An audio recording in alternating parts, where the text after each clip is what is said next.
Hey everyone, welcome to episode 5 of From the Shack. How's it going, Dec? All right. Yeah. Have you been busy or? Mate, I'm always busy. I am always busy. I haven't been too busy. Look, I've been fairly busy, but still getting time to cook. Still doing loads outside. Still feel like I'm not doing as much as I would normally do, but yet weirdly I feel like I actually am doing more. Not enough hours in the I've got day. loads to talk about on Shack Bites. Yeah. I could fill the whole year with Shack Bites. It's been crazy. I've been similar. I went like where I felt like I wasn't barbecuing a lot, and then all of a sudden, I think it's because I could smell the good weather coming. I think it's the sun, isn't it? Yeah. I mean, it's been beautiful. Are we fair weather barbecuers now then? I'm not. 'Cause I've been cooking in here. But I think no, I don't think so. I think it just makes you want to barbecue more when the sun's out. Yeah, definitely. Yeah. And I think that could be a full topic. Like, we could get people's opinions on that. yeah, I mean it definitely does. I quite enjoy cooking outside when it's cooler though. I don't like getting wet. So as long as I've got a cover, I don't mind it being cold because when you stood next to your barbecue, it's warm anyway. Yeah. But yeah. So episode 5. Episode 5. What we're doing? We've got an interview. Yeah. With the James Peck, an interview which I recorded probably a couple of months ago now, and we wanted the right episode for it, and we think this is it because we've got a little thing to announce. So we're going to talk about that. We started a WhatsApp group for the pod where we can chat to people because it's quite difficult to keep abreast of everything that's going on on the Instagram account, the Facebook group, blah blah blah, and people like messaging us on our own accounts and stuff like that. So we just thought, you know what, we'll have a WhatsApp group, people can join, if there's something they want us to talk about, or something they want to ask us, recipes that they might have, said, oh, you mentioned that you cooked this, what was the ingredients, blah, blah. Anything goes. Yeah. I've not had a chance to do like a rules, but basically the rules are don't be a douche. Don't be horrible. Yeah, there's no like hard and fast rules. Yeah. It's just be nice, nice, really. Yeah, be a nice human. Be a nice human being. So what I'll do is, if you go in the show notes, I will post a link for if you want to join that group. It is just a bit of fun where people can hang out and have a chat. If you like us, we're already in about 500 different barbecue WhatsApp groups, so we know that it might be, someone might just go, oh, I can't be bothered, but it's there if you want to use it. And what it does do is, if you do want to get involved and talk about the things that we've been talking about in the pod, you can do it directly to us. We'll be in there, and there's other people in there. It's already quite lively, and we've not even done anything. Just announced it as well. Yeah, so we'll talk about that. We'll talk about we just touched on what you've been up to. Yeah, you've been up to loads, so I think we're not going to go too into detail, but we're just going to sort of touch on what's going down at the farm, really, because it seems everything's ramping up, ready. It's crazy. It's Wednesday today when we're recording. Yeah. On Friday, the first session for our spring events kick off, which is the Wild Grill, which is a flagship event for the farm. Everyone loves it. It's sold out for spring. And everything would have been honky-dory. We were all where we wanted to be. Everything was ordered. We had it all planned out in the calendar, how things were going to pan out. And because we wanted to do loads of work, so we've replaced the road. We've put in like hardline water and electric down to the barbecue area where it all is. We were doing it all off extensions and other things. Yeah. But then 2 weeks ago...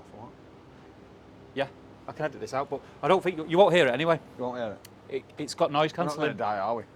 No. There's an alarm in here. It's got noise cancelling anyway. These. Why does it gone a bit dimmer? Because another light's gone off. For some reason. I don't know. I can't be asking into it. All right, it's that one there, isn't it? Yeah, that's on the main thing. If you notice, it's just got darker in it. Yeah, apologies. It's because it has. We just turned the fan off. I don't know if you could hear it or not, but we were just being cautious. Yeah, we just don't want everyone to just listen to a fan whirring away while we're talking about good barbecue stuff. Yeah. So we were talking about a farm and where we was up to, and everything was in. We were on track to be way ahead. In fact, so much ahead that me, my wife, and my wife's family were going to spend Easter Sunday here. Yeah, you said that. In the area where Wild Grill and the community cookout is, and do like a Easter egg hunt for the kids. Yeah. But then, 2 weeks last Wednesday, we had crazy wind, storm, whatever it was. Storm Dave. And it blew the roof off the office. Like the roof was, and I don't mean it's like it's a farm outhouse being converted to the offices, so it's got like the corrugated steel things, but it's not. I don't mean they blew off, and all the structure of roof was still there. I mean the whole roof blew off because all the timber bit was the original and it wasn't restrained down to the building, or there was no straps on it or anything. Landed in the car park. It didn't hit any cars or anything, did it? It dented a little bit of a bumper, and the weird thing is, what it hit, this car was like in a line of cars, and the car it hit was set back, and it was just one bit of wood that was sticking out. The guy was gutted. George, I feel for your brother. So that happened, and then I was out of the office, and I got a phone call saying the roof blew off, and I was like, yeah, all right then, whatever. Yeah. Turned up and like literally no roof. April Fools. I was like looking. I stood in the car park with everyone, like looking, going, oh my god, this is really bad. What are we going to do? And I just looked, and everyone was looking at me. They're like, you're a joiner, right? I was like, ugh. So yeah, I had to get my tools back out, mate, and do a roof in a day. By the way, full roof in a day. Obviously, I had help. I got my nephew in, who's a joiner as well. But that was a struggle for you after you've not been My on the tools my for a while. hernia was bad, and I couldn't move for 2 days after. But you know what? I actually quite enjoyed it. It was quite nice to get back on the tools. Yeah. It was all right. Yeah. So that happened. That put us back, and then Marty, who's my boss, who owns the farm, whilst that was happening, there's work being done because we emptied everything out of the offices, all the computers and everything. He was like, well, while we're here, let's redecorate, let's hang new doors, let's put new store cupboards in, let's do this, let's do that. So then that took another week. And I kept saying, really? We've got like a lot to do, and it's kicking off soon. And meet-up tickets went on sale that weekend. Yep. They've done well. Really well. Better than expected. So thank you to everyone who's got tickets and everyone who's coming. It's going to be amazing. I'm not going to go too much into that because I think we'll probably do another episode Yeah, we can do further down the line.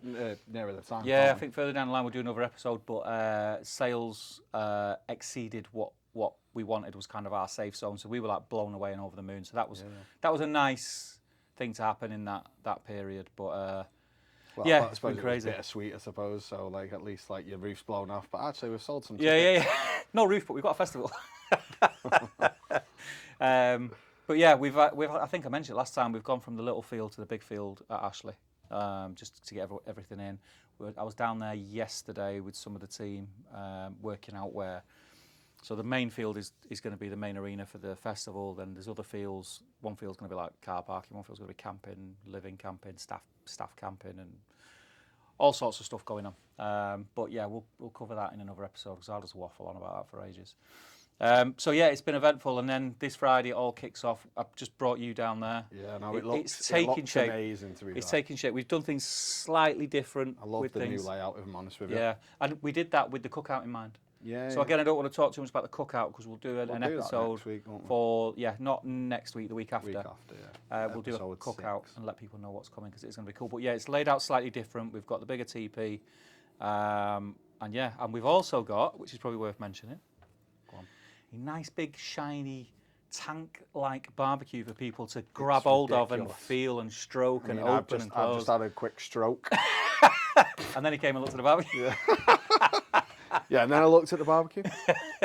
But so Leviathan are going to be working with us here at Millington Hall Farm when we open the shop in June. We're going to be stocking some of their gear. And it's so cool. Anyone who knows Leviathan knows what it's like. It's all like, it's in your face, massive, over-engineered. Oh, it's class. But beautiful. But the thing is as well, like it's just the way that the way that it's been sort of thought about. There's just the possibility, even though it's a massive, big basically smoker, the possibilities within it are endless. It's not just like pigeonholing itself into a big offset smoker. Yeah. You can actually use it for all different things. Yeah, well he was saying, so that one that size, like people have cooked like half pigs on it. You can use it as a reverse flow smoker because it's got all the removable baffle plates. It does actually look like, did they do one that was called like a pig locker or something like that? I can't remember. I don't know. I get mixed up with the names, mate. Yeah. The There was names one where now. basically it just looked like it was a big, massive chest that you could cook a full hog in. There's a bigger one than that. So there's a bigger one than that, but it's super cool and he's done it in like that sort of like Call of Duty camo. It's like blue camo. Yeah, like grey and blues, and proper cool. It's really smart. So anyone, if you come in the community cookout, you've got to have a look at that. Yeah. Because it's just. And it'll be there. We're just having it on display. We're not cooking on it. Yeah. Because it's actually en route to Sam and Shauna, who are doing some events, and it's just passing through here. Raj said, we've got this. We are sending you another one that you can use for cookout and your events. But do you want this? He did say I could cook on it, but I'd have to season it, and Yeah. I was like, I've got so much to do. I said, no, I'll just put it on display. We'll just put it on display. So yeah, but it's amazing. But we're going to be stocking them in the shop. We are also getting one of the fire cages in the dining hall when the dining hall's finished. So big thanks to Leviathan for sending it over. It's going to be a lot of fun to have a play around with that stuff. But that's going to be cool. Right, before we jump into the interview, I think we should talk about the WhatsApp group. Okay. I think it's probably one of the best ideas that we've had since we've done the podcast. Yeah, no, I love the idea of the WhatsApp group. So I mean, what I'm gonna do is I'm gonna pull it up on my phone. Get it up, lad. So I can As if by magic. sort of have a little look what people have been putting in there. So, I mean, let's have a little look. What Are we going to give him his honorary weekly mention? Liam's getting his weekly mention because he actually posted within the group a picture of the shack. It's there. He did. We love Liam. We love Liam a lot. We've got a lot of time for him. So I mean, Mike MC did a Easter lamb shoulder. Yes. Have you ever done a lamb shoulder? Like a pulled lamb shoulder? I've done pulled lamb shoulders, yeah. It's been a while since I've done one. I think we spoke about it a couple of episodes ago where I was saying I wanted to do that one where I do it on top of all the sliced potato with the cream and stuff in and all the juices. I've done it before, but I did it sort of Greek style. Yeah. So good. Steve, Chard Food Co. That's me, that, yeah. He put some pastrami ribs in there. Which we'll talk about in Chat Bites. Yeah. But really good. Obviously got the idea from yourself. We'll talk more about it, but they looked amazing. Really good. Beautiful colour. Really good. Then we got Liam. He's obviously done a brisket. Yeah, he's done a brisket. He got the idea from Underseasoned podcast. They were talking about it. And he's obviously used some of his rubs. He's getting his branding in there. Look at that. He's got oak smoked brisket. Every one of his rubs in the back. I didn't even notice that. Get it in there, lad. So we've got an oak smoked brisket using Forge fire rub. Yeah, it looks like he's nailed it. Look at how juicy that is. I mean, it looks juicy. It looks like it's got a good bark. I'll post the pictures up here that we're talking about. about. Great colour. Yeah. I mean, it does. It looks amazing, and that'll be a UK brisket as well. Remember. Well, do you know what I'm more impressed by rather than his brisket? What? Them sexy eggs. Yeah, well, I can see them as well. He's done a good job on them. They're very good eggs. Proper sunny side up. Yeah, like no colour on the white at all, like crystal white, perfect yellow. They look phenomenal. We've got brisket, eggs, jalapeno cream cheese, which to me, jalapeno cream cheese would just be that. I would love that. I know I would. A fried egg, strawberry jam, and then finished on a croissant. So, funnily enough, again, I'll put the picture here. When I seen the picture, I thought that was like a sweet chili sauce or something. No, strawberry jam. And it was only when I read it, and I remember listening to the episode on Underseasoned when they were talking about it. I don't know if it's for me. Do you think it'd work? I'd give it a go. Sweetness. My only thing is, I just don't know if it's for me. I'm not 100% on sweet beef. That's what I've always. I was at a wedding at the weekend, and they did like a beef brisket. Right. Not smoked or anything. It was just beef brisket with like mash, like a bit of a roast, but a slab of beef brisket, just a square almost. And they did like a balsamic jus as the sauce. Don't get me wrong, it was nice. And obviously, I understand why they're doing something like a balsamic jus to cut through the fat in the brisket and stuff. However, just the sweetness for me, I'm just not sure. I know what you mean. On it. I know what you mean. I do like savoury. Like beef is savoury. Beef is savoury for me, and just only on even like brisket burnt ends. I'm not into brisket burnt ends. Although saying that, and I'll talk about this in Chat Bites. I had some tacos yesterday. Yeah. And I'll talk more about what was on them. But basically, I finished it. I just last minute, I just seen I've got some hot honey there. I just put some hot honey, and it was really nice.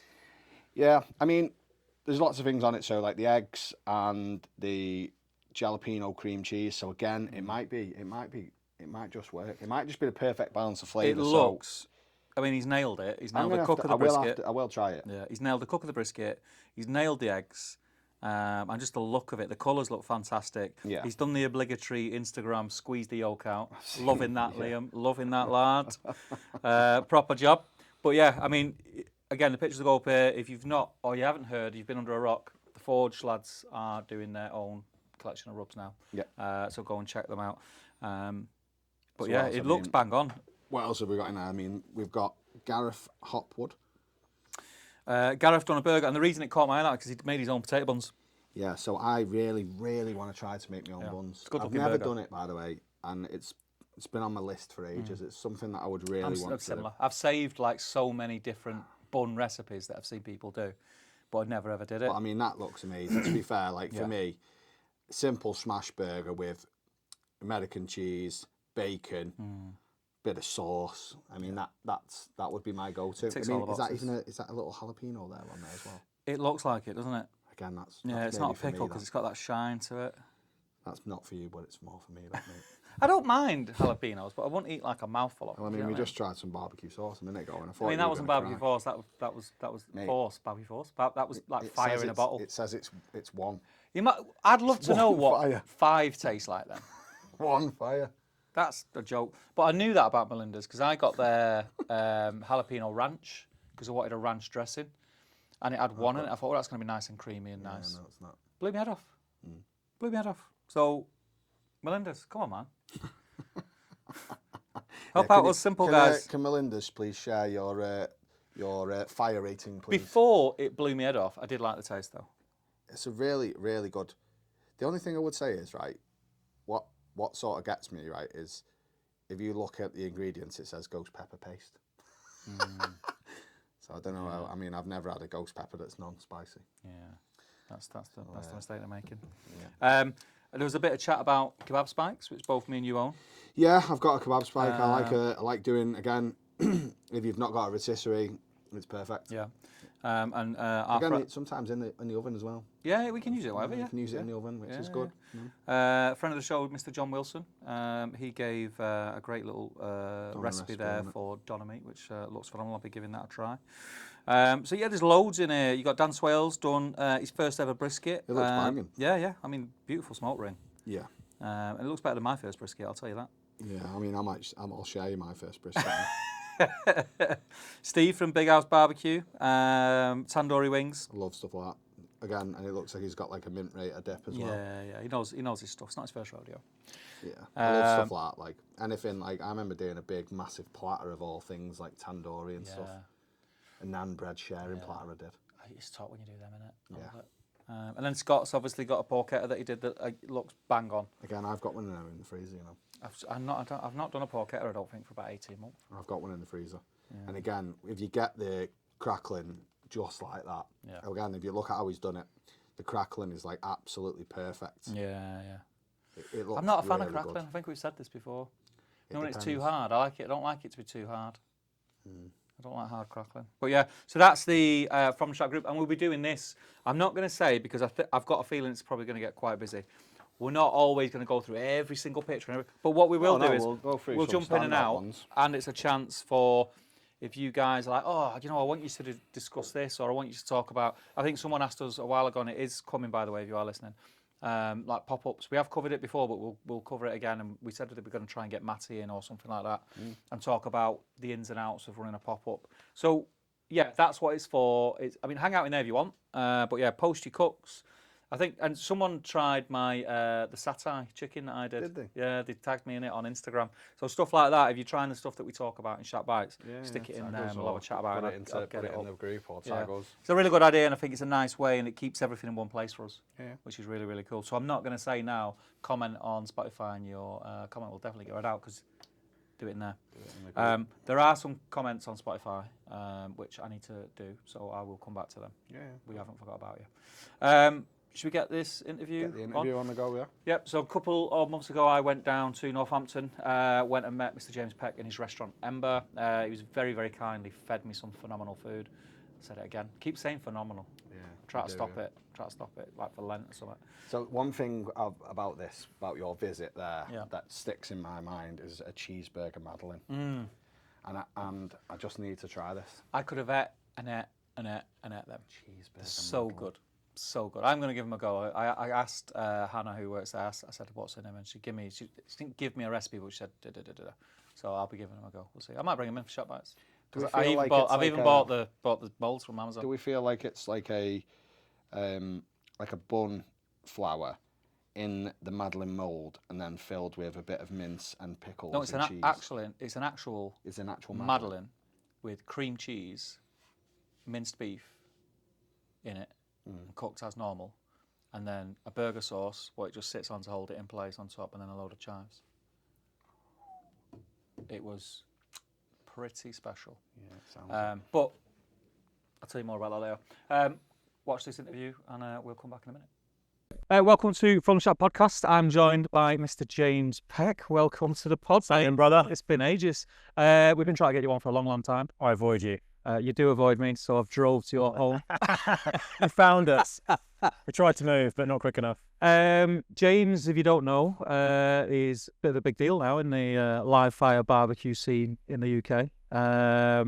I stumbled across you 18 months ago-ish. Yeah. When you did that thing in here, actually, on YouTube with the guy where you were plating up. Yeah, we done dish. Yeah, we done something where I was challenged to recreate Fruit Leaf's venison dish with potatoes, and I think that's where we first connected, which is crazy because it's actually over there on the front cover of a book now.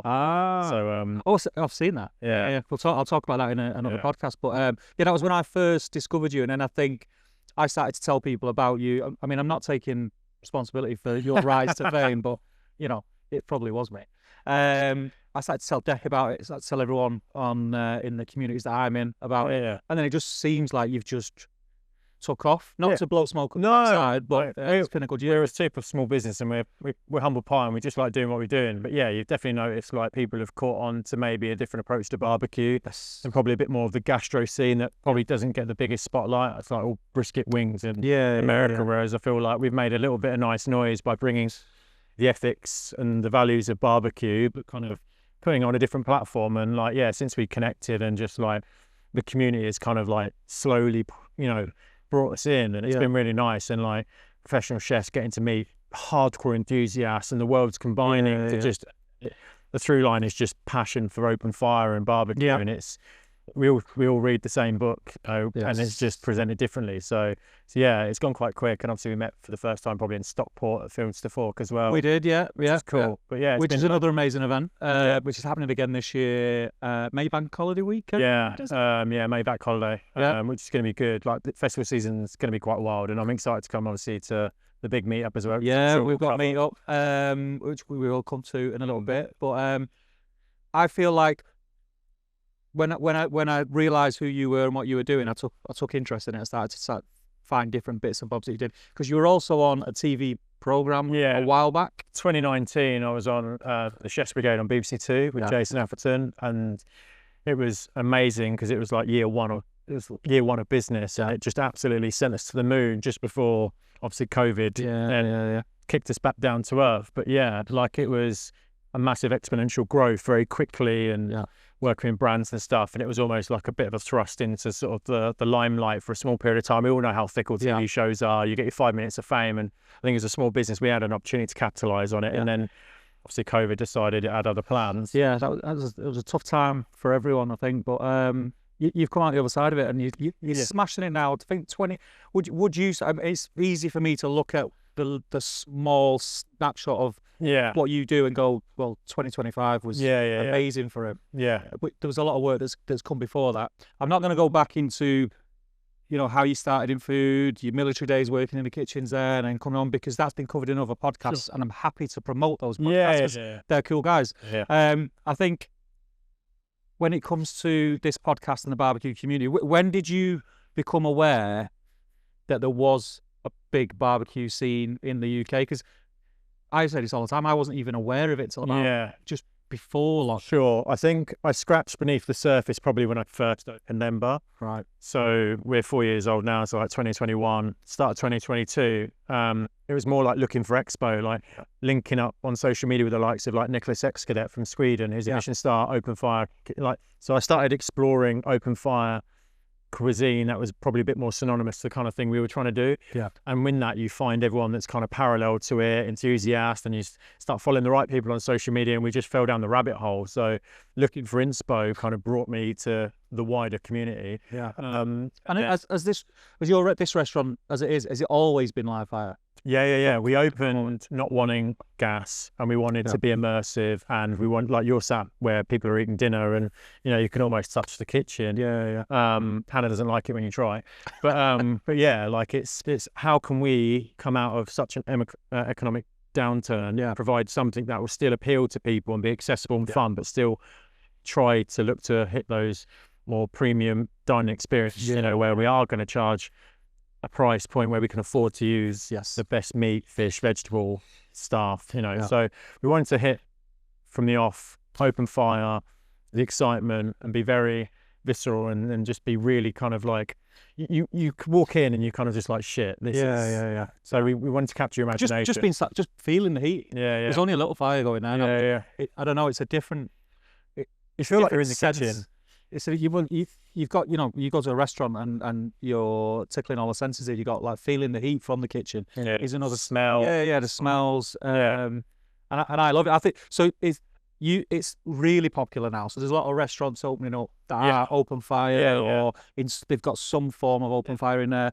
So you're one of the old hats then. Yeah, you longer than most. The way you like, if you look at it from start to finish, this is going back prehistoric, right? So it's definitely not original, but it's definitely open fire kitchens, live fire, chef table immersive. It's huge now because everyone's realizing that you have to offer more than just amazing food and service. You have to offer an experience, and these are ways to open up your kitchen and let people in. Like locally, there's nowhere else like it, and I'd have to probably go to London to find the next one, like your Tempers, Sophie's, whatever it's called, and stuff like that.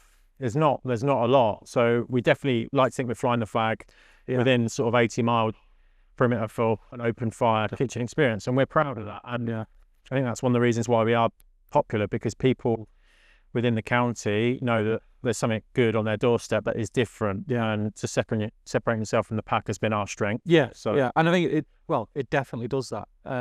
Live fire, from my side, I'm not from your side, from the restaurant world and hospitality. I'm from a totally different lucky side. Bastard. I seen it. I mean, I work in it now at the farm, but it was more of a hobby to me. Sure. It's something that I did for fun with the podcast and social media and things like that. But I've noticed in the last, since lockdown, since I started to take it more seriously and get more involved, year upon year, it seems to just grow. Yeah, become for more. sure. Have you noticed that with 100%? I've noticed that in real time with the amount of bits and bobs I'm starting to get involved in that I didn't know existed. Some of my favourite, like last year, you sort of said, like, how long has it been that you've kind of been exposed to it? Like last year was a bit more of a breakout year for me in terms of doing all the big stuff for the first time. Yeah. The year before was a bit like finding out this stuff existed, and this year's a bit more like I feel even more like I'm sort of getting bedded into these kind of big opportunities that I genuinely didn't know existed. Like I did not know Pub in the Park had such a big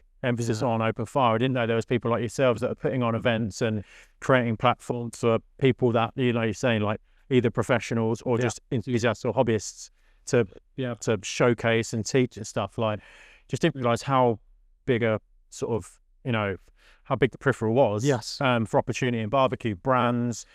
It's just massive, and I feel like it's growing. And I feel like everyone generally surface level thinks low and slow or American. It's the only place to barbecue. Whereas you look at the Aussies and the Swedes and stuff, and the Brits, and I guess we're just trying to do our bit to show actually you don't have to wear, poor time to bring it up, a flannel, love country music, and cook ribs and wings. There's so much more, like British wood, British produce where we can, and like we can fly our own flag, and I feel like that's our little niche. So this year is pushing that 100%. It's one of the things we do. We talk about a lot, me and Deck, on the podcast, that it is really easy to get stuck on a lane where you're only cooking Texas barbecue or pigeonholed. And you're doing brisket and ribs constantly, and you're not doing it. And I think it's quite a sad way or a sad hole to fall in too. And I think it's one of the reasons why you perked up my ears a bit when I found you, because you were doing different things.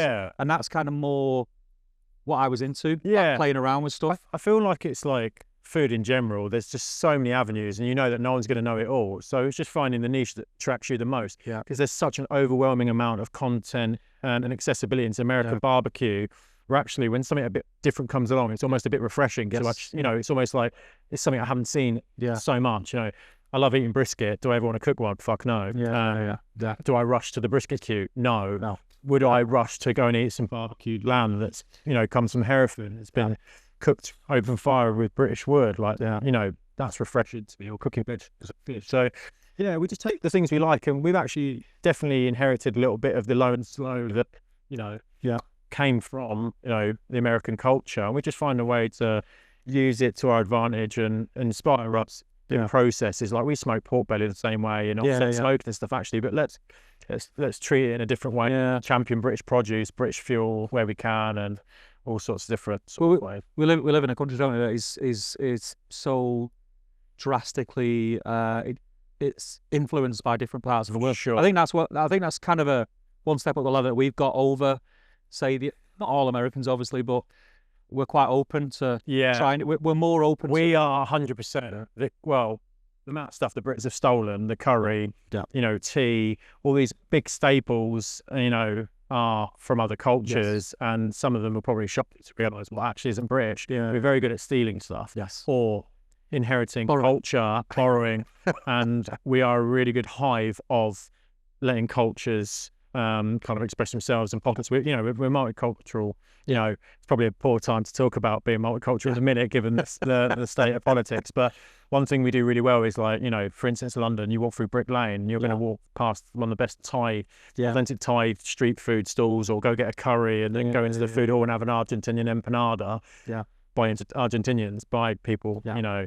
So one thing we embrace is other cultures really well, and I think that's amazing. It's just having more resources available to find your own style. You know, if British cuisine was just about using this small channel of opportunity to create something, we'd all be cooking the same food. So 100%. Diversity is our power, I think. And I think it is one of those things that, I mean, coming to a restaurant like this opens your eyes to that, and not getting stuck. Because I'd say, I don't think so much now, but when I was first getting into barbecue, probably 80% of the content out there was American. So you were falling into multiple different holes. Their climate's very different. So how long you're cooking things or smoking things is very different. And their meat's entirely different. Yeah, we find that when all the Americans come over to the UK and use our meat, the first thing, I didn't realise beef tasted like that. Yeah. Is this beef? I think we have some of the best beef on planet Earth. I feel like, especially American barbecue, it's niche to what they want, and it's about the end result and the yield. Whereas, and it's the reason why they do it the way they do it, 100%. Because of the quality of the beef. We have higher quality, so I think we should treat it with a little bit more respect. For sure. That's taking nothing away from a Franklin's brisket or anything like that, because, you know, I love all that stuff, but I think people, like I keep saying, can get stuck just thinking, the way to do it. This is how you do it. This guy on YouTube says this is how you're doing it. You're doing it wrong. You find that a lot. But I think when I found the barbecue community, and you've probably found it now, because we'll go on to kind of last year and the things that you did. The barbecue community in general is I found just to be really welcoming community. Super. I've been in a lot of communities, and there's a lot of gatekeeping and barbecue. We'll talk about your other communities later. For me as a chef, that looks into other kitchens through social media. Social media has opened up accessibility into other kitchens. Most high-end kitchens, I'm not saying we are, but your upper echelon, your Michelin, your New York, your London restaurants, it's very much jaded, closed. You know, no one's sharing secrets. No one's having my recipe. Social media has opened the door, blown the door wide off. For actually, people have gone, shit, actually, we have to show off what we're doing as a way of enticing people in. The barbecue community was probably the first place where I was like, bloody hell, people want to share their knowledge and share their products, and, you know, it's more of an accessible community. I would say there's a, you know, don't get me wrong, it still has its times, but there's a lot more egos in restaurants and high caliber cooking and chefs and secrets and which is going to happen, because if you think about it, your job is to impress people with food. So if that's what your job is and always is, that you're going to have, and I think it's good to have a little bit of ego in that. Take pride in what you do. It's too much of a creative job to not want to be the best or show off peacock. We always call it peacocking. But with the barbecue community, I just feel it's probably a little bit more humble, a bit more accessible. There's a lot more enthusiasts in it. There are probably 20, 30 years serving chefs working in Michelin-star restaurants or whatever. But although barbecue is so far integrated into high-end cuisine now, it's the world's just starting to collide. So you're having this accessibility, this knowledge of professionalism, and they're amalgamating. And what you're getting is a mixture of the barbecue community is being like Meatopia or places like, you know, Meetup and stuff. You might have a chef that's been working 20 years in a high-end restaurant,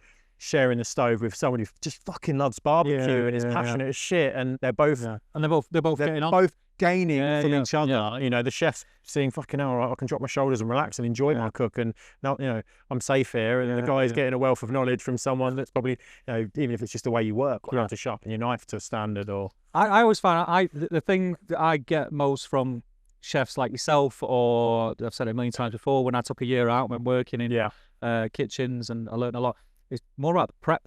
Prep side. As a home cook, the amount of times when I used to be one of them guys who would have an A4 on Christmas Day and have the exact time on certain things in. Yeah. Like the reality of it is, it doesn't have to be that tight. No. If you know how to prep, 100%, and how to reheat things. Yeah. So that when you reheat them, they're as if they've just been cooked. Yeah.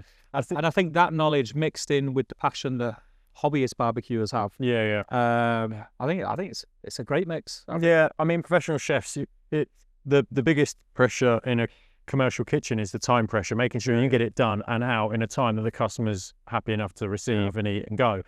You know, in barbecue, it's a little bit more chilled out. It's a little bit more like, you know, it's done when it's done. Yeah. And some restaurants embody that. You know, we do to a degree. Yeah. But actually, like, combining the world a little bit, I think is brilliant. You know, like, being organised is massive. And even if you're a hobbyist, you'll probably find that your cook is going to be better the more organised you get. So if hobbyists, enthusiasts, home cooks, whatever you want to call it, people that are just passionate about barbecue, pick a few little, you know, breadcrumbs of, you know, knowledge off of professional chefs or experiences. Like, you know, there's probably only so many people that could go and do a big banquet for 200 people without that basic line of acknowledgement. But the same way, you probably wouldn't be able to get that chef from Michelin restaurant to start on the stage. You cook you know, someone that hasn't got barbecue, give him a stove and be like, right, cook that lamb rump, you know, without his probes, his temperatures and his oven gauges and stuff. So it's a really good amalgamation of worlds. Yeah, it's a funny one of the things that I do a lot of different things at the farm, like wild grill and the classes and stuff. And one of the things I do say is, like, prep is key. 100%. Just to have a relaxed cook. And when I'm showing people, if I'm going to go through, I'll have like little dishes with things pre-measured out. 100%. And I'd say, I used to see like Gordon Ramsay or Jamie Oliver have these little things where they just go, and I'd laugh and go, who does that? Yeah, but actually, it's we call it mise en place. Things in place. The French Bible, that haute cuisine, restaurants, teams, brigades, it all comes from France. That's where it originated. We don't all like to admit it, but that's where it came from. And mise en place, things in place, being organised, being accountable for what you're about to cook, keeps your head clear, your space clear, and your product's going to be better for it. If you are the kind of person that is ripping shit off the shelf, open jars, whatever, by the time you've gone into your cupboard to find your plain flour, what you've probably got in the pan that you're adding flour to is probably fucked. So it's just that, you know, when we teach barbecue, you know, we both do it. It's one of the biggest things. It's not just about, oh my God, make sure time and temperature, like that is so important. But one of the biggest things that's overlooked is just being organised. And being prepared for your cook. And with barbecue, it's easy because the biggest argument I get is like, oh, I can't be bothered barbecuing midweek. I've got to light the barbecue, wait for it to heat up. About 15, 20 minutes of waiting for it to heat up. Go and do all your prep. And then you're good to go. 100%. But let's move on to last year. The amount of things you were involved in. Every time I was messaging you or sort of ringing you, like you replied to me 2 weeks later saying, sorry, mate, I've been here, there and everywhere. We're going to make it right today. We're going to feed you, don't worry. Last year was a whirlwind. I feel like it was a bit of a breakout year for me. I don't feel like I really had the same exposure off the back of 2019 because COVID just shut everything down. So the world went flat. So I feel like last year was a bit of an opportunity to really get myself out there. I've got a very small business with a big amount of responsibility and an amazing crew. So I have a good amount of pressure to make sure more and more people know about the work we do here. We want to stay here. There's no secret. Hospitality is in a really, really bad place. So being able to profile, being able to get people to eat our food, getting exposed to 10 more people and hoping that one of those might come to the restaurant was amazing. So I really struggled to say no to a lot of opportunities last year, and I found a way to get it work. And there was nothing I said yes to last year that I didn't walk away from thinking that has added so much value to me, whether it's networking, storytelling, just feeding in terms of marketing. It was amazing, like meeting people like yourself and other people that are doing amazing work. It was amazing. So last year was just a whirlwind summer. I managed to squeeze like a week away in America to go do some like food tours with another good friend, and then back, and then you're doing a food festival. It was great. And the big takeaway from me was like, shit, there is a massive, massive network of passionate people. There was a lot of opportunity. And it's a wicked place to be. And like, you know, Field to Fork was a great example. That was the one that caught me off guard. I just said yes to it, really not knowing what to expect. And you get there and you're just blown away. You've got 2-star chefs there. You've got enthusiasts there. You've got, and it was just like, shit, I need to really not just think, right, there's only 3 big festivals, they're the only ones I'm interested in. Shit, everyone is doing such an amazing job to represent themselves. So this year, it's just opened my eyes. I'm definitely a lot more like open to the idea of just throwing myself and meeting more people. And I think last year was the confidence boost I needed to actually just go out and work with more people. Very much been a bit more like just worry about what we do. But the power of collaboration, hopefully you'll admit, is just such a superpower. Well, it's huge. It's huge. You're getting in front of eyes that you wouldn't normally have been able to get in front of. And ears. And it's the one thing that I always try to do, work with as many people as I can. And I think no matter what business you're in, I think you should do that. You grow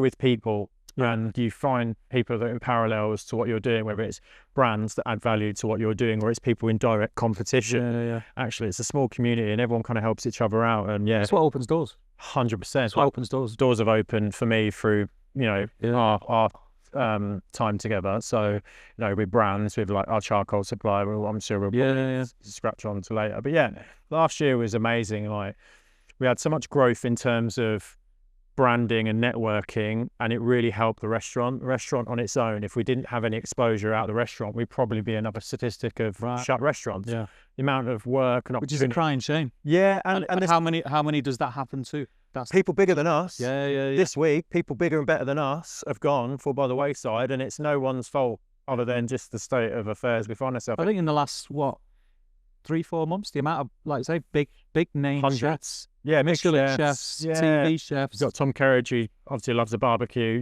He's on there going, look, I am going to fucking close unless this U-turn happens with business rates. Like I say, there's a whole podcast there to moan about how much the British economy is suffering. But I think we try and aim on the positives. The restaurant has felt the benefit of the exposure we've had off the likes of people like yourselves giving us the opportunity. So when you get people like yourselves and other people that are putting on events and they're like, we're lucky to have you. Actually, no, we're fucking lucky to have you, because you're bringing our world into a whole other setting. And that's the way we look at it. Our collaboration. So last year it was like Meatopia. It was Field to Fork. It was Pub in the Park. I'm lucky enough that I'm one of the hosts now for the Fire Stage in Pub in the Park, which is fucking mental. Cooking for Matt Tebbett and Big Dog from Marlow, Hand of Flowers, Tom Kerridge. Just for me, that's a freaking dream. It. Going to work with Tom Shepherd in a Michelin star restaurant, and he's got a secret barbecue chef that's looking to jack it all in and go and work at Franklin's as a star, and realising, shit, this community's massive, even when you're not looking. So last year was huge. We don't take it for granted. We don't rest on our laurels. We keep working. But the amount of stuff that I learned from other people in that world, to the restaurant. We've got a couple of dishes on one I'm going to feed you later, which is inspired by something I've tasted at a food festival, cooked by an enthusiast who's never worked in a commercial kitchen. That's cool. And I'm not going to be like, it's my idea, whatever. It's like, you can learn off of anybody. 100%. And that's one thing we stand by. And we've got a young team, so we're quite dynamic and we're quite excited with the Power Club. So last year was massive. I feel like this year's going to be big. I feel like you're saying it's growing. I feel like you're growing with it just as much. And I think everyone in the community that has a what is it they call it, a stake in it. I've come in. I took the job that I took last year. So the things that I'm doing, like from my point of view, it's like, right, this has to work. Like I've put a lot on the line. But I've never been as excited about what's happening. Not just from what I'm involved in, just in general. Looking around and seeing more events that have more quality events. There was a lot of events. Some of them, so foodie events can be hit and miss. They always have been like that. But I think people are taking a little bit more pride in them now, which is really nice, and they're actually putting effort into making sure that when people come, people like yourself are there who can explain stuff and show things that maybe they've not seen before. Just trying to get away from the rinse and repeat. It can be taught how to cook a ribeye by 10 people 10 different ways, and that's great, but let's open the door and peel it back a bit more and give people a little bit more now, because people's thirst for knowledge is far greater than it was 20 years ago. People want to learn how to do this at home, and we've all realised actually it's more beneficial for us. You come to see how it's done and give them the knowledge to go away and cook it and replicate it, take it on Instagram, and then you get double exposure. They're eating with you. And then they're fucking tagging you. It's like amazing. So in terms of festivals last year, so do you know off the top of your head how many you did? Because you did a lot. Like there was a lot I didn't do, but I probably done 8 or 9 last year, but had a good presence in all of them. So it was quite nice, because all the festivals that I would have wanted to go to as a punter, I managed to get an opportunity to be there and showcase the restaurant and myself. So yeah, we done 8 or 9, I reckon, and then in between that events, And if you think about the festival season, it's quite a small short. spot, and to do that many, and that's mental. Especially when you live in Manchester and stuff's down London, you're just like, right, I've just got back from one. You know, Mrs. dinner with the kids and the missus, and then I got a pack, and then I think we did. Me and Dave did 3 weekends. Sizzle Fest and Tough life. and another one. Yeah, it was it's tough. To do it. I'm not doing Sizzle Fest this year. No. I've got too much going on at the farm. And hoping to get a ticket for Metopia. Yeah. Metopia was wild. That was my first time last year. It's my first time. Yeah, I might love doing it this year. Really? So you're the man to speak to for tickets? No, because I've still got to butter someone up first. I've got a bit of a final boss to butter up first, but we're getting somewhere. That'll be awesome. I've had an email that I need to reply to that's basically opens the door for potentially doing something. That for me is seeing Michelin star chefs do, like for me, Metopia is one of those where they've literally got the biggest clash of styles in one room. Yeah. Everything's so small, 1-2 bites. I love that. You can hammer loads of it and get so much more. Yeah. And going there with our style, I think would fit in really well. Yeah. So yeah, we'll see. But yeah, Metopia was wild. Pub in the Park obviously is having a bit of a pivot this year. Yeah. But you know, I cooked Tom Kerridge's lamb chops for him whilst he was talking and stuff like that. It's like, so I was fanboy. Yeah. You know, what is this world? And being paid to be there, which is the bonus. So, you know, it's not, a lot of it's not for the money, but the fact that you can actually, you know, cover your costs and do it, it's an opportunity. Yeah. It's even sweeter to be able to provide and kick back to the restaurant this way. And going into this year, there's things we can talk about and things we can't talk about. Yeah, we can skim over things we can't talk about. There's not like loads. There's nothing crazy. Yeah. It's cool though. Yeah, I'm going away with Food Network USA next week for something that by the time you're watching this I might have been able to post about. I don't know, but I'm going into an opportunity that hopefully exposes us a little bit to a wider audience, i.e. the States, and I definitely want to cook over it. It's awesome, mate. It's really good.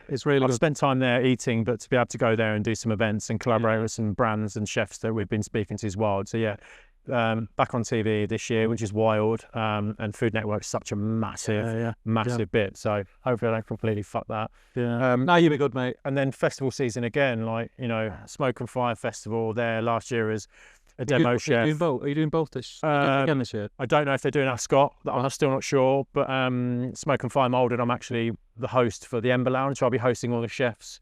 Nice. And kind of just adding our value with some brand partners and just creating a really big space to be proud of and just trying to take that area of Smoke and Fire and just try and take it a little bit bigger and add a bit more value. So I kind of pitched being able to be someone that could kind of bring a bit more energy and celebrate these chefs to how they deserve, and they put their trust in me. So this year's going to be amazing. Again, the twofold is that not only do I get to do something cool and help profile the business, I'm actually going to be meeting and working alongside amazing freaking chefs, the Bagleys, you know, Jürgen from Holland and all these amazing people. So I'm going to benefit being exposed to them. So yeah, and then all your sort of yourself meet up. This will be my first time coming to do something with you in this scale. I'm excited. Meet up is I'll probably do we'll do a podcast on meet. I think you should plug it now. We think we should look at the camera and we're like, meet up here. Well, by the time this releases, I think the tickets will already on sale. It's launching at the end of this month. Yeah. So we've got it's launching. We've got a launch. So the end of January. End of January. 2-day festival, first of its kind. So it's at its heart, it's a fire food festival. But we've got some headline acts on the music stage. We've got Mr. Craig Charles DJing on the Saturday night, which should be cool. But we're also going to shine a light on farming and butchery as well. And I feel that's overlooked as well. Like there is an event doing it. Yeah. Which I got the idea, and I don't think Alex will mind me saying it, from Fields of Folk. Idea of teaching people the journey traceability that takes before he gets in front of you. And I think it's something that I find really interesting, and I just think people will find interesting. I think it's taking something that's interesting and just package it up and like storytelling it in a way that's digestible and people can gain. And doing it in a way that's not preachy. Yeah. Because there's a lot of people that you shouldn't buy from supermarkets, but that's not always the case. Some people can't have to buy. Can't afford to go to. But we're always like saying, listen, maybe once a week nip into your butcher. Buy something. Even butchers are saying eat better quality beef and maybe eat it a little bit less, and that kind of seems to be Well, pork's in the spotlight a lot yeah. more now, I think. Yeah, People you're realise realising pork from us. We're gonna show you a bit live. I love a bit of pork. Yeah. Pork. That's enough about meetup. Yeah. I will be telling them all about that anyway. So stop plugging me up. But you're going to be there. Yeah. All weekend.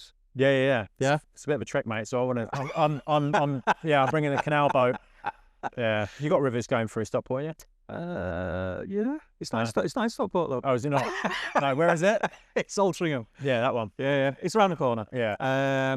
But yeah, so you're going to be there all weekend. You're going to be doing a demo or two. Yeah, we're going to be demo. Try and do some other cool stuff as well. We'll get together and think about what we could do. But there's a lot of other names that are going to be there. I think I've kind of been in a fortunate position that I can like fanboy and reach out to the people that I like and I follow. Yeah. And try and get them all together. Starting 11. And it's exciting for me to see them come together and see if we can do something. Well, we're just excited to be given the opportunity, right? So it's going to be awesome. I'm really looking forward to it. My last time in Manchester was at Fume Festival, and I opened with a Chelsea joke. It didn't go down well. So going into this situation, I'll make sure when I'm north of... You'll be all right, because I think by the time this podcast gets released, we'll be at least 9 points ahead of Chelsea. So, it'll be all right. It's no bullshit. So other than the amazing meetup, Fields to Fork. Yeah, Fields to Fork. Possibly meetup. Big Brine, meet up, Pub in the Park, Taste Festival, Nice. Meetopia. I think hopefully we can pull that off. That's early days. Yeah. There's a potential collaboration in the States. That's in the pipeline. I think we're talking to one of the guys at Yeti over in Texas that might, be interested in bringing me over to go work with a chef from Texas that we hosted here, Coulter. Yeah, you had him in. I've seen it all over socials, which was But pretty outside of that, we've got a load of collaborations with like restaurants and chefs, and we've got a lot going on here as well. Yeah. We do something with a wine company local in Brixworth, Mary Tom's, and we're going to do some collaboration feastings. Awesome. We're linking up with kind of like your household names, like mutual friends of ours. We're going to be just putting on loads of stuff. So yeah, what is already quite a busy, concentrated summer, we're going to fill the gaps with more opportunities to bring in different styles. Yeah. The McBagleys are quality people. Yeah. Come in March time. We just figured out things that the first or second week of April, they're going to come in. We're going to do a tasting menu. Brilliant. And we're going to really go rogue. One of the chefs might be a shotgun shell with partridge, brushed in whiskey, which is so Bagley style bite, which is just so far away from something we normally do. Yeah. That is so exciting. So that's really cool. Yeah, just loads of that, and then hopefully a little bit more teaching. Awesome. The master classes work with the colleges. So yeah, this is. Let's get you down to the farm, and the school opens in June. So I'll. I might not be able to book you in after then. Yeah, you'd be like, Steve, trying to come up. You'd be like, 2 weeks later, sorry, mate, I've been busy. I'm like, fuck. Sorry, I'm out of the States. Yeah. Nah, it's cool. Like, it's like, I think it probably worked out quite quickly. I'm a chef. I'm not an entrepreneur, business owner. I don't sit. I know today's a wrong time because I've been sat behind the laptop, but I'm in the kitchen cooking. You can't give so much to the kitchen and be able to keep up with everything else. So I'm definitely in that bit where I'm trying to manage my communicating and my admin as well as making sure that we're doing something fucking special here that we can be proud of. So. Well, this place is awesome, mate. I'm really looking forward to the food. The Smoky Submarine. It's you you didn't realise how small it was. It's I love it. Yeah. The smells, the warmth of that is class. Your socials, where can people find it? At James Peck with 2 C's, 2 K's, because there is another James Peck out there. Not as cool. Yeah. And a lot shorter. Yeah. You might get a few followers now. Yeah. Yeah, I love that.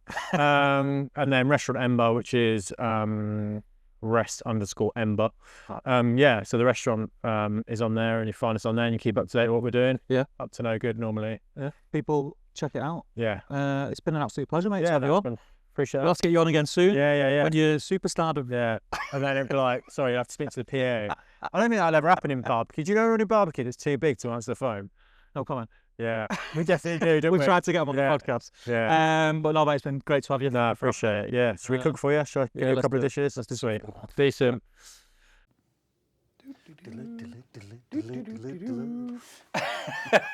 Back in the room. So that was it. That was the interview that I done with Mr. James Peck. We will no doubt have James on the show again at another point, because I think we're bumping into him quite a lot this year. He's going to be at the cookout. He's doing a demo at the cookout. Yep. I don't know if we've announced that. Have we announced that? Well, we have now. He's doing a demo at the cookout, which is super cool. He's going to be at Meetup all weekend, and you're probably going to see him with your work lot because you're working over that side. And then there's another few things that I need to have a chat with him about. So you'll probably see a little bit more of James Peck on the show. You know that we're big fans. Some would say fanboys. Yeah, hasn't he just announced his His TV show. little TV show? Yeah, I think it He's was famous now. It's released in May, so he went on his travels. I think was it Dominican Republic? I think it was. I've only seen a few posts about it. It was an American TV show, and the premise of it was like Survivor meets Ramsay's Kitchen Nightmares. Okay. So they're dropped on an island with like minimal tools and stuff, and I think they've got to cook dishes over live fire and stuff like that. And the TV show's obviously gone. Yeah, no, I've seen a few pictures of him in a tank top on, Yeah. on the beach. We will not let that lie, James. We will not let that lie. Seen a few pictures of him in a tank top, mate. I seen a picture of him stood next to a girl who was holding up denim hot pants in front of her instead of wearing them. I was like, what is going on here? Yeah, what kind of trip was this? Yeah. But yeah, keep an eye out for that in May. I think it's on Food Network if you've got those channels. And yeah, but that's it for this episode. We'll be back next week for Shack Bites, which is pretty cool. For you guys, it's next week. For us, It's now, mate. it's now, baby. So yeah, join us next week for Shack Bites, and then the week after that, it's going to be the Cookout special episode, which I'm looking forward to. Yeah, man. And for anyone who is coming to the Cookout or is coming to one of the events here at Milton Hall Farm throughout April and May, I look forward to seeing you and having a lot of fun cooking. Hopefully the sun's shining like it is today. Until then, I'll see you later. Bye. Nailed that. What do you reckon? These won't be done yet, will they? No. 28 minutes.